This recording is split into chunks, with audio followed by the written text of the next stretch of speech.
Mr. Cline, I appreciate you representing, telling us about this. You know, what's been talked about, the previous bill that was bipartisan, it wasn't an immigration bill. It was just, to allow 5,000 a day equates to 1.8 million allowed in this country.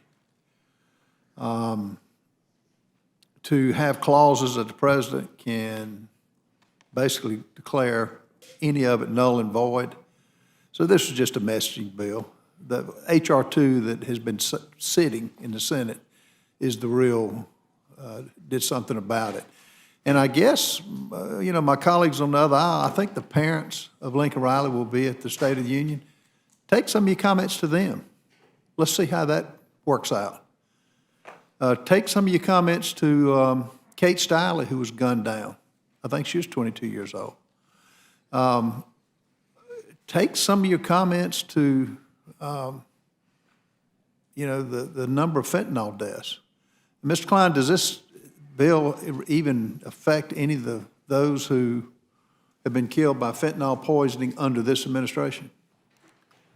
This bill specifically deals with those who are charged with theft, petty larceny. And so H.R. 2 would have addressed in a much broader way the problem that illegal immigration is causing in this country.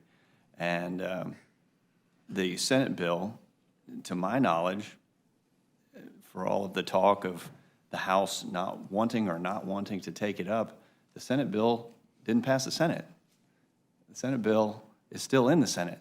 So the House has acted. The House has debated this issue for over a year. The House is, and the House passed H.R. 2. So this administration is doing this purposely. They're doing it for a reason.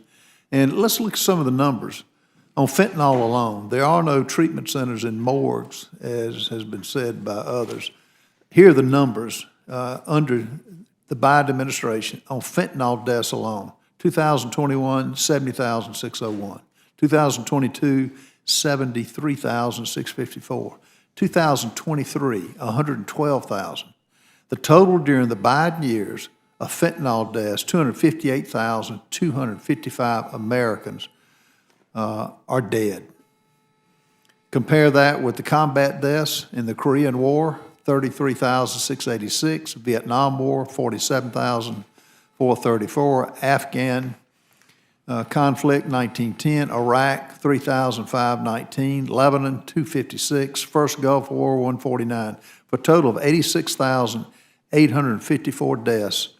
Of these, 6 wars, you have more deaths from fentanyl due to this administration opening the borders up, discontinuing the wall.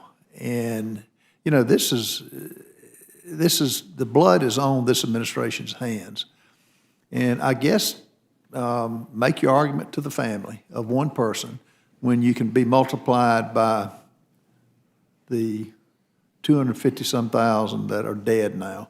So it's really an embarrassment to say this is being grandstanded. Tell that to the family. See how Would the how they gentleman yield react. for a question? Sure. Were you aware that the fend-off fentanyl bill is part of the national security package that passed the Senate? What national security package that that had any real teeth to it? Name me one. Well, so the national security package that passed the Senate included the fend-off fentanyl bill, which would address many of the issues you say you have regarding fentanyl. But that's the bill that House Republicans don't want to take up, correct? The bill does not get the job done. It's the words that you're saying are just simply words, Ms. Gallion. I mean, you know this. The numbers don't lie, and the deaths that are now, forget the fact that we're under a national security risk. Forget what's coming down. That's why we need to pass the Senate bill, which includes funding to fight fentanyl. The funding is not the case. Let the Border Patrol agents do their job. The Democrats are using this as a ruse to try to dupe the American people into believing this was really something. I can't say that letting a million, hold my time, I can't say that letting 1,825,000 illegals, 5,000 a day, you call that a a realistic immigration bill? That's It's actually not what the bill said. It's is it not 5,000 a day? No, that was a trigger for when the border would close. But they had But we the can right get you to the let language. 5,000. Well, let me just say this, Mr. Cline, reclaiming my time. None of these numbers, the American people, they don't buy what the Democrats are pushing. This is a direct result of an open border, letting over 160 countries put their worst in America. And it's a crying shame that it's allowed to continue. And it's done for one reason, to maintain power. And it's sickening. Thank you, Mr. Cline. I appreciate you bringing this up. And Mr. Chairman, I yield back. Thank you very much, gentlemen.